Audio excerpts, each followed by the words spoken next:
are listening to an American Free Press podcast. Joining me on the line is Scott DiCarlo, the police officer who stopped the 5 dancing Israelis on 9/11. Scott, thanks for joining us today. Hey, Dave. Thanks for having me, man. Scott, we talked a little bit prior to this interview about this whole matter. Right. And I said to you just before we started that you and your story are in 9/11 legend and lore. And you told me that you just don't know why, right? That's correct. Now, Scott, this is the first interview you've ever given. Is that correct? Yeah. Okay. I know there's a video out there on the net that was done by some production company where they filmed you, I guess, for about a minute or so. But besides that, you've really never spoke out about this particular day, right? No, I don't see a reason to. Okay. Well, let's start from the beginning. You're a police officer in New Jersey on 9/11. I guess you're working in the afternoon. What shift were you on? I actually wasn't working, Dave. I was off that day. We had pretty much a full department recall after the incident took place in New York City. At that point, we all got put somewhere and did what we had to do. Did they call you in like right in the morning when all this happened? Yes, sir, yeah. Okay. As a matter of fact, I don't remember if I called them and said, hey, do you need me or what, but the entire department ended up going in. Right. And what happened? Basically, we had to shut down traffic on our highways to prevent traffic going east of our jurisdiction towards the city, to try to ease up the traffic issues and try to ease up pressure on the police departments that way so they could do what they could at the Trade Center site. Okay. I was posted on the highway. You're talking about like Route 3? Yeah, Route 3 and the service road right out by the turnpike. Okay, near the Meadowlands. Correct. I guess you could see the towers from there, couldn't you? Yeah, unfortunately. How did the day unfold? We were out there for hours just trying to work with traffic, and the public had no idea what was going on, and we really didn't have a full knowledge of what was going on. So, tempers are flaring and people need to get home, but we weren't able to let anybody go east of our jurisdiction at that point. So it was a rough day, to say the least, all around.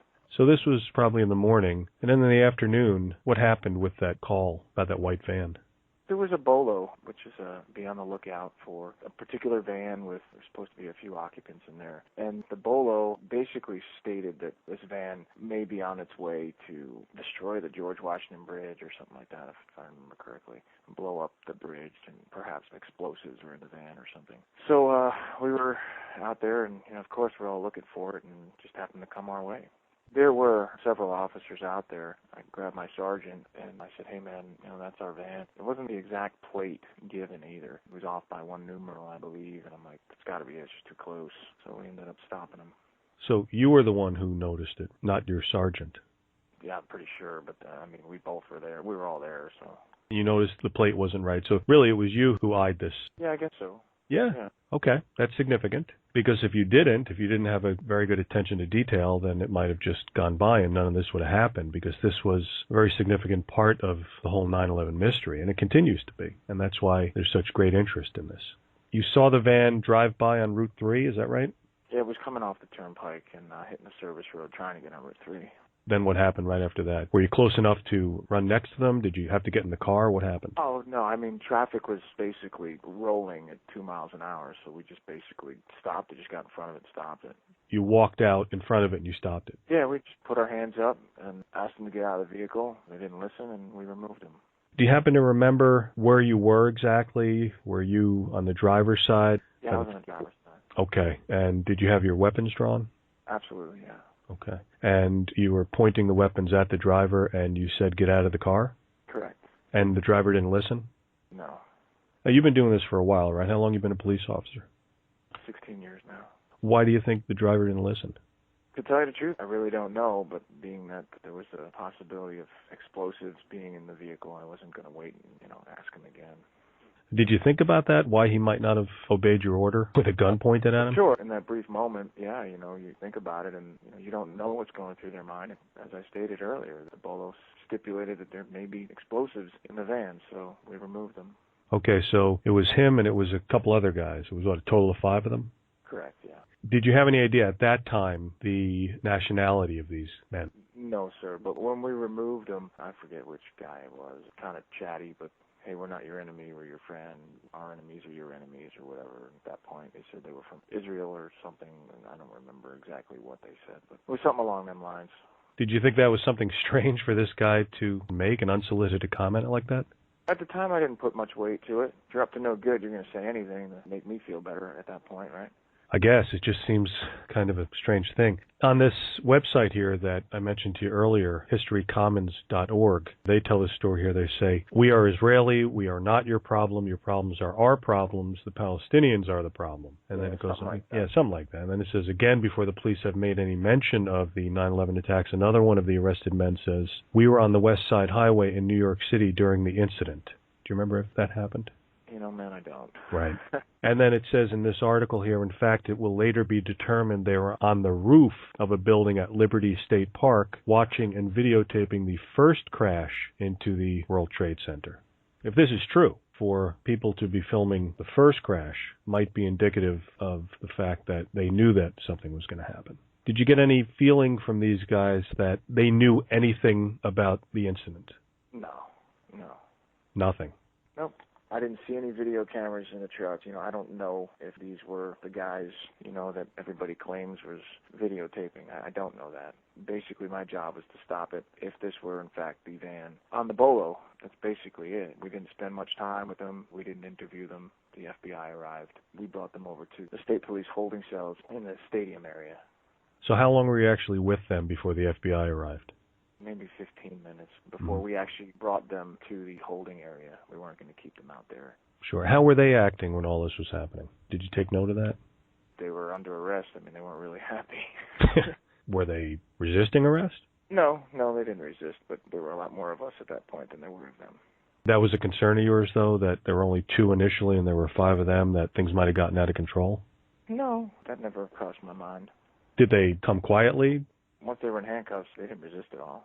Were they chatty, like that other fellow was? It just kept kind of saying, you know, hey, look, you know, we're on your side kind of thing, if I remember correctly. Then it says one man is found with $4,700 in cash hidden in his sock. Another has 2 foreign passports on him, and a box cutter is found in the van. You didn't have anything to do with looking through the van, did you? No, I didn't inventory the van, but keep in mind a box cutter in a moving van is 2 out of sorts. Right, sure. I mean, $4,700 in somebody's sock is probably... Oh, if they're a moving company and they got paid, I don't know. Right. I'm not to speculate, you know. I mean, all we can do is speculate. It becomes academic at this point. But again, to this day, 10 years after 9/11, people are intensely interested in you and what happened that day. I don't see why they're interested in me. You know, I told you before, I get a lot of interesting emails, you know, asking me about that day and my Facebook or my MySpace. And I have nothing to say. I mean, everything that I'm telling you is that's all we did. You know, we stopped them. You know, the FBI came along and interviewed them. You stop them. They don't get out of the car initially for whatever reason or reasons. We don't know why, but they didn't. One would think that with a police officer pointing his weapon at you, you would do as he says or she says right away. We transported them to the, like I said, the state police holding area inside the Meadowlands and Giant Stadium, and that's the last I saw them. I didn't actually see the FBI take custody of them. We left them with the state police there. And that was it? You were done? Did you have to go back to the office and fill out a report, or did you do it right in your vehicle? No, the report was done later. We were still out on the highway for quite a while. When this happened, you probably didn't think much of it, right? No, I didn't. Once we dropped them off, you know, my mind was on the devastation 7 or 8 miles away. You know, the people that perished there and you know, all the damage and whatnot to people's lives, buildings and whatnot. Did you find out later on the significance of these fellas that you stopped? Yeah, but you know, as far as I knew, it was just perhaps we had the wrong van, if there was another van or whatnot. And you know, to this day, I couldn't even tell you if we had the right van, if these guys were the ones that were wanted for cheering or dancing or whatever they were doing, supposedly doing anyway. You know, I have no proof that that was them. I just stopped the van. It was off by 1 numeral on the plate, and we did what we could at that point. And if it wasn't them, then I need to apologize for them for you know locking up the wrong people. But I did what I had to do, you know, at that point, and what I thought was the right thing to do. Did it get physical at all when you had to arrest them? I wouldn't say it got physical. I mean, we just physically removed them from the van. I mean, they didn't resist, you know, in any way. We kind of manhandled them, put them in handcuffs, and did it as quick as we possibly could because as far as we were concerned, it was a very dangerous situation if there were explosives in a van, you know. Mm-hmm. So you had to physically remove all 5 of them from the van. They didn't peacefully come out of the van. They didn't fight, but they were sitting in the van. They weren't coming out quickly, so we got them out.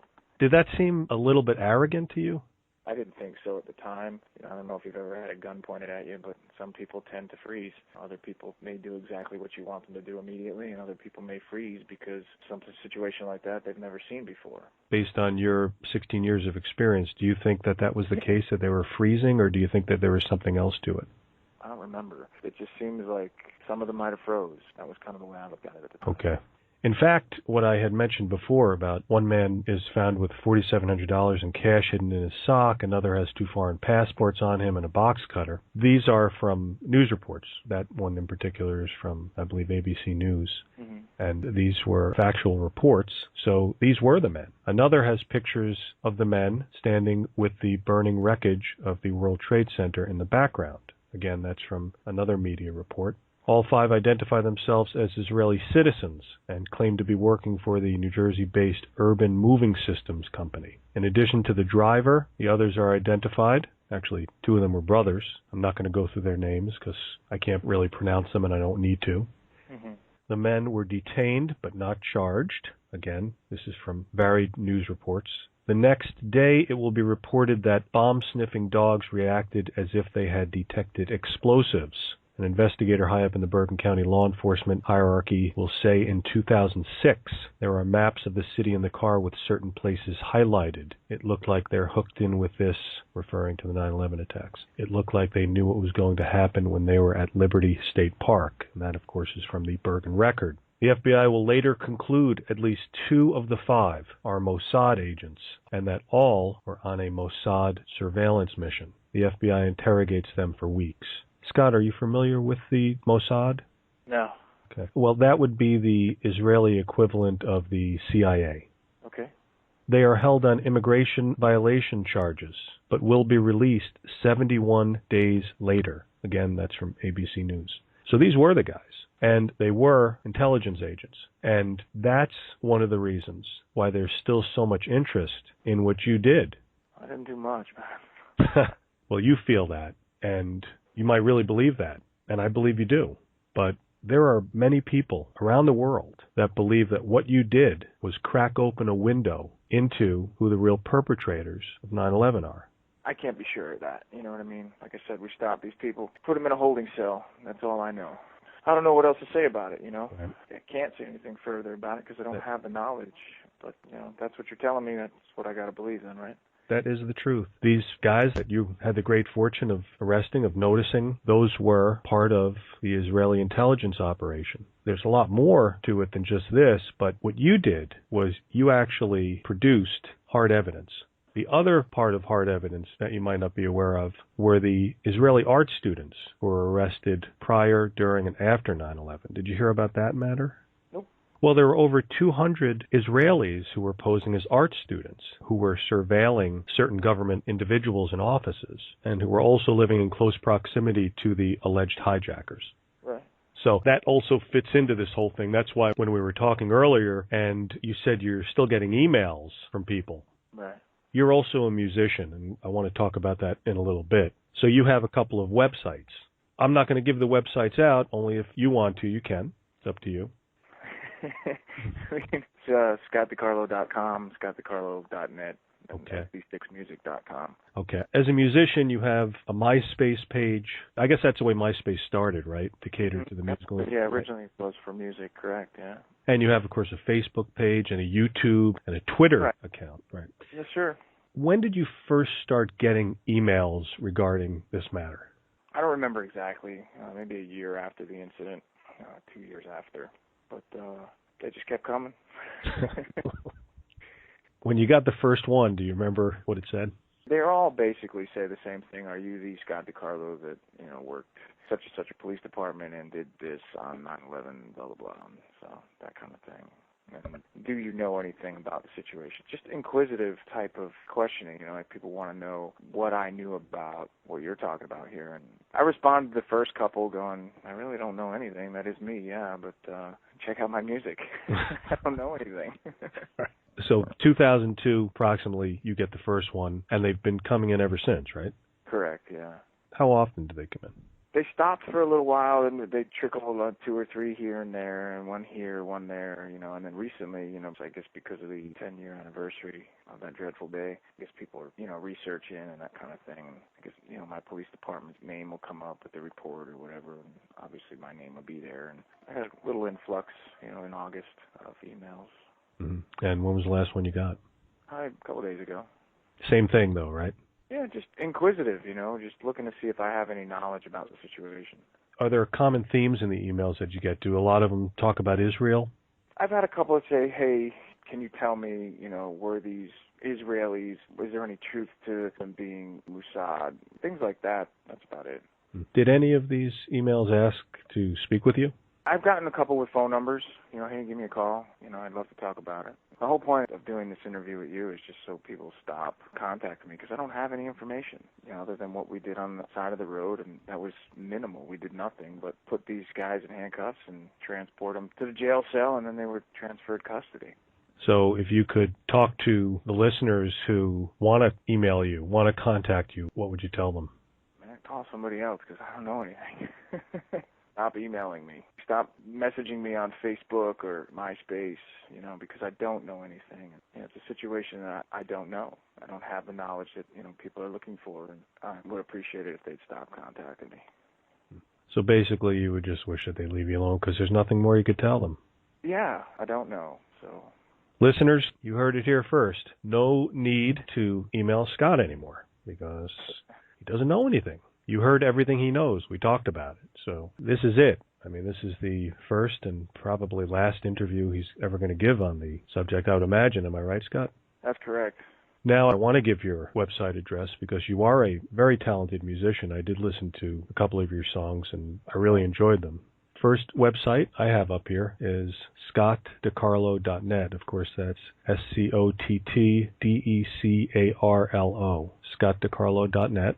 And the other website is sd6music.com. I'll do this like I usually do in the NATO alphabet. That's Sierra, Delta, Sierra, India, X-ray, Mike, Uniform, Sierra, India, Charlie.com. SD, of course, that stands for Scott DeCarlo. 6, written out 6 because that's how many members are in the band. Music, because it's music. SD6music.com. Scott, you're going to be playing down near my neck of the woods next week. Yeah, in Brick. Next Wednesday. Mm-hmm. And is this a big gig for you? Yeah, it is a pretty big gig. We're actually opening up for a gentleman by the name of Christian Kane, and I'm a fan of his music, so it's kind of exciting for me. So it's going to be fun. Cool. Do you travel outside the state of New Jersey at all? Yeah, I do a lot of traveling to Nashville and Florida. We play up in Boston every now and then. New York. Nice. What kind of music is it for the listeners? We've kind of dubbed it 21st century rock. It's got a whole lot of rock to it with the comforts of the South, and it's got a little twist of country and some pop in it. So because this is really such a significant event, even though to you it's nothing, and I understand why you feel that way, but I hope that you now have a new appreciation of why it is something so significant to people. Do you?